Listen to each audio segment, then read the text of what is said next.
1,00,000 మంది శివభక్తులతో కలిసి మహారుద్రాక్ష పూజలో పాల్గొనండి. వెంటనే కాల్ చేసి మీ పేరును నమోదు చేసుకోండి. నమస్తే, welcome back to Suman TV. Present మనతో పాటు ఉన్నారు business analyst, financial analyst and retired bank employer Nanduri Ravikumar గారు. నమస్తే సార్. నమస్తే so coming to know cost EMI అంటూ ఉంటారు. అసలు ఏంటి నో కాస్ట్ ఈఎంఐ అంటే ఏంటి, దానివల్ల నష్టాలు ఏంటి అంటే? అది ఏంటంటే దాపరికం. ఎవ్వరు ఏది ఉత్తినే రాదు కదా, వస్తుందా రాదు. సో దాన్ని ఏం చేస్తారంటే, ఒక సపోజ్ కంపెనీతో టైప్ అవుతారు, ఒక బజాజ్ కంపెనీతో టైప్ అవుతారు. అంటే బజాజ్ ప్రొడక్ట్స్ షాప్స్ ఉన్నాయి కదా, బజాజ్ ఎలక్ట్రానిక్స్ ఇలా ఈ లీడింగ్ బ్రాండ్స్ తోటి టైప్ అయ్యి వాడితోటి నో కాస్ట్ అంటే వాడు ఏదైతే డిస్కౌంట్ ఇవ్వదలుచుకున్నాడో ఆ డిస్కౌంట్ బ్యాంక్ వాళ్ళకి ఇస్తారు. ఇప్పుడు మామూలుగా ఒక ప్రోడక్ట్ మనం కొనడానికి పెడితే 50,000 చెప్పాడు, మనం మాట్లాడుకుంటే 45,000కో 40,000కో ఇస్తాడు. అంటే 7,500 రూపీస్ వాడి మార్జిన్ ఉంటుంది. ఇయర్ ఇన్సెంటివ్స్ అవి ఇవి అన్నీ కలిపి 7,500 ఉంటుంది. అది మనం డైరెక్ట్గా పేమెంట్ ఇస్తే 45,000 ఇస్తాడు. ఈ నో కాస్ట్ ఈఎంఐలో తీసుకుంటే 50,000 తగ్గడు. ఈ 10% ఎవరికి వెళ్తుంది? ఆ కార్డు ఇచ్చిన ఆ నో కాస్ట్ ఎవరైతే ఇస్తున్నారో ఈఎంఐ వాళ్ళకి వెళ్తుంది అనమాట. అది హిడెన్ గా ఉంటుంది, మనకి బయటకు కనిపిస్తుంది. మనం ఏమనుకుంటాం అంటే 50,000కే ఇస్తున్నాడు, 50,000కే ఇస్తున్నాడు కాబట్టి నో కాస్ట్ కదా, ఒకేసారి కట్టక్కర్లేదు, 5,000 కట్టుకుంటూ పోతే 10 నెలలు కట్టుకోవచ్చు అని అనుకుంటున్నాం. ఈ 10 నెలల్లో ఒక ఇన్స్టాల్మెంట్ ఒక 5,000 ఆ కార్డు ఇష్యూ చేసిన వాడికి వెళ్తాయి. అదే అడ్వాంటేజ్ గా ఉంటుంది. వినియోగదారులకు నష్టపోవడమే నో కాస్ట్ ఈఎంఐ జోలికి వెళ్తే. అంటే బాగుంటుంది, ఏమి ఈఎంఐ లేదు కదా అని కొంచెం అట్రాక్ట్ అయ్యి వెళ్ళే వాళ్ళు కూడా చాలా మంది ఉంటారు కదా. చాలా మంది. అది ఒక kind of promotion, business promotion. ఇది వీళ్ళకి ఏంటంటే, ఇచ్చిన వాళ్ళకి ఒకేసారి సెక్యూర్డ్ గా ఇంత బల్క్ గా ఇన్ని లోన్లు ఇచ్చినట్టు అవుతుంది కదా ఒకేసారి. అందువల్ల అది అడ్వాంటేజ్, ఇద్దరికి విన్ విన్ సిచ్యువేషన్ అది. సో ఒక్కొక్కసారి మనకు కూడా తప్పదు, ఇంకా తీసుకోవాల్సి వస్తుంది, తీసుకోవాలి. కానీ ఇవాళ రేపు ఏంటంటే బ్యాంకుల్లో తెచ్చుకోవటం కష్టంగా ఉంది కాబట్టి, ఈ డాక్యుమెంటేషన్ కష్టంగా ఉంది కాబట్టి, ఇలాంటి private organisations no cost EMI and చాలా ప్రైవేట్ ఆర్గనైజేషన్స్ చాలా మంది ఇస్తున్నారు. అలాంటి వాటికి పెడుతున్నారు వినియోగదారులు. అండ్ వాళ్ళ రికవరీ మెకానిజం కూడా డిఫరెంట్.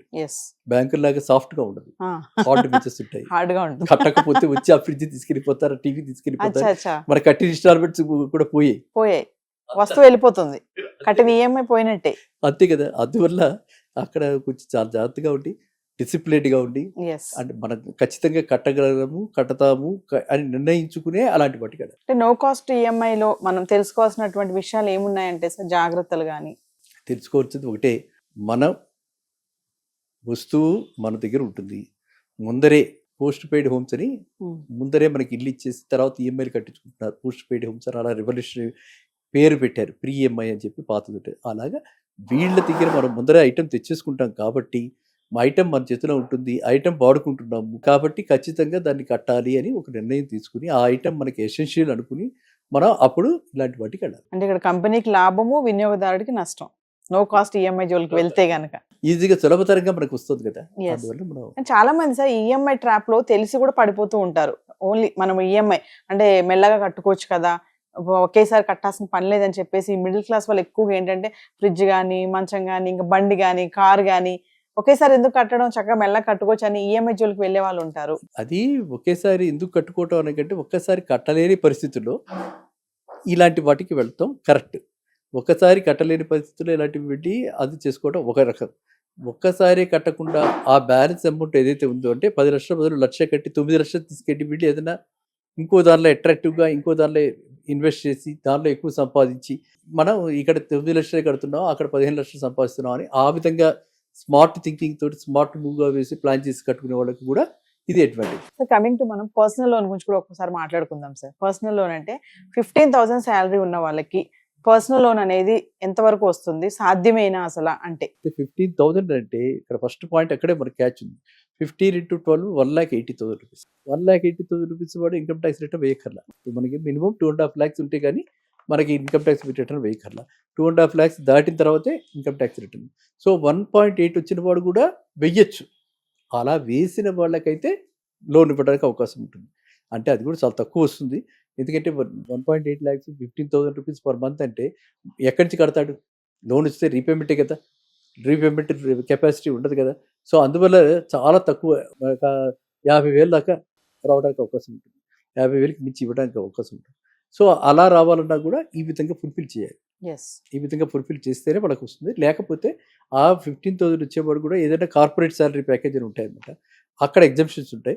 అలా ఇండివిజువల్గా కాకుండా ఒక గ్రూప్లో ఒక చిన్నది ఏంటంటే railway salary package, army defence salary package, ఇలా state government salary package, central government salary package, అక్కడ ఎవరైనా ఎన్ఎంఆర్ అంటే రెగ్యులర్ రోడ్స్ మీద కాకుండా కాంట్రాక్ట్ ఎంప్లాయీస్ ఉంటారు, వాళ్ళకి 15,000 ఉన్నా కూడా అలాంటి వాళ్ళకి లోన్స్, పర్సనల్ లోన్స్. అంటే శాలరీ పరిమితులను బట్టి కూడా బ్యాంక్స్ లోన్ అనేవి ఇస్తా ఉంటాయా సార్? ఈ శాలరీ ఉన్న వాళ్ళకి ఇంత, ఈ శాలరీ ఉన్న వాళ్ళకి ఇంత అనేసి. అది అంతే కదా, మరి అంతే కదా. అంటే ప్యాకేజెస్ ఉన్నాయి అనమాట. ఆ ప్యాకేజ్ అంటే వాడు మొత్తం ఎంప్లాయరే శాలరీ ఇచ్చే ముందరే డిడక్షన్స్ చేసి బ్యాంక్ డైరెక్ట్గా వచ్చేస్తుంది రీపేమెంట్ ఈఎంఐ. అంటే వాడు 15,000 జీతం కాస్త 12,000 వస్తుంది, 3,000 రూపాయలు ఎంప్లాయరే కట్ చేస్తాడు. ఆ విధమైనటువంటి అరేంజ్మెంట్ ఉన్నటువంటి కార్పొరేట్స్, అరేంజ్మెంట్ ఉన్న శాలరీ ప్యాకేజ్లో ఉన్న ఎంప్లాయీస్కి అయితే ఈ విధంగా 15,000 జీతం ఉన్నా కూడా వచ్చే అవకాశం ఉంది తప్ప మిగతా వాళ్ళకి అందరికీ కూడా రాదు. అంటే మెజారిటీ ఆఫ్ పీపుల్ ఈ పర్సనల్ లోన్కి అప్లై చేస్తూ ఉంటారు. చిన్న ఏదైనా అవసరం వచ్చింది అంటే కమింగ్ టు మనం పర్సనల్ లోన్కి వెళ్ళిపోదాం అని చెప్పి ఆలోచిస్తూ ఉంటారు. అంటే అలాంటి వాళ్ళు ఎటువంటి స్టెప్స్ తీసుకోవాలి, ఎటువంటి డాక్యుమెంట్స్ కానీ, అంటే బ్యాంక్ వాళ్ళు ఏమేమి అడుగుతారు, ఒకవేళ మనకి పర్సనల్ లోన్ కావాలి అని అనుకుంటే వాళ్ళు ఏ డాక్యుమెంట్స్ కానీ, ఆ ప్రాస్పెక్టస్ ఎలా ఉందో, ప్రాసెస్ ఎలా ఉంటుంది అంటే సార్? అంటే ప్రతి వాళ్ళకి కూడా ఇన్కమ్ ట్యాక్స్ రిటర్న్ అయితే మస్ట్. ఇన్కమ్ ట్యాక్స్ రిటర్న్ తర్వాత స్టేట్మెంట్ ఆఫ్ అకౌంట్, తర్వాత శాలరీ స్లిప్స్, ఇవి 3 ఉంటే పాన్ కార్డ్, లేకపోతే ఇన్కమ్ ట్యాక్స్ రిటర్న్ వెళ్ళి పాన్ కార్డు ఉంటే ఇవి 4 బేస్ చేసుకుని సిబిల్ రిపోర్ట్ జనరేట్ చేసి, ఆ సిబిల్ రిపోర్ట్ కనుక అడ్వర్స్గా లేకపోతే, నెగిటివ్గా లేకపోతే వాళ్ళకి ఎలిజిబిలిటీ ఉన్నట్టు లెక్క. అది బేసిక్ డాక్యుమెంట్స్ అనమాట. ఈ బేసిక్ డాక్యుమెంట్స్ చూసి ఆ తర్వాత లోన్ అమౌంట్ కాంపోనెంట్ అరైవ్ అయ్యి, ఆ తర్వాత ఈ ఇంట్రెస్ట్ రేట్కి, ఎందుకంటే పర్సనల్ లోన్ అంటే చాలా హై ఇంట్రెస్ట్ రేట్, అన్నిట్లోకి high interest rate personal loan. So ఆ ఇంట్రెస్ట్ రేట్కి ఇంత ఈఎంఐ అవుతుంది, ఆర్ యూ ప్రిపేర్డ్ అని చెప్పి విల్లింగ్గా ఉంటే అప్పుడు వాళ్ళు శాంక్షన్ చేస్తారు. కమింగ్ టు రిజెక్షన్ విషయానికి వస్తే సార్, పర్సనల్ లోన్ కూడా రిజెక్ట్ అయ్యే అవకాశాలు ఉన్నాయా అంటే? చాలా చాలా పర్సనల్ లోన్స్ ఎక్కువ రిజెక్ట్ అవుతాయి. రిజెక్షన్ పర్సంటేజ్లో పర్సనల్ లోన్స్ ఎక్కువ ఉంటాయి, హౌసింగ్ లోన్స్ ఇవన్నీ తక్కువ ఉంటాయి. లాస్ట్ ఎందుకంటే పర్సనల్ లోన్కి ఎప్పుడు వస్తారంటే హౌసింగ్ లోను ఎగ్జాస్ట్ అయిపోయి, తర్వాత వెహికల్ లోన్ ఎగ్జాస్ట్ అయిపోయి, మార్టిగేజ్ లోన్ ఎగ్జాస్ట్ అయిపోయి, అప్పుడు లాస్ట్కి ఇంకా మిగిలింది personal loan, high rate of interest.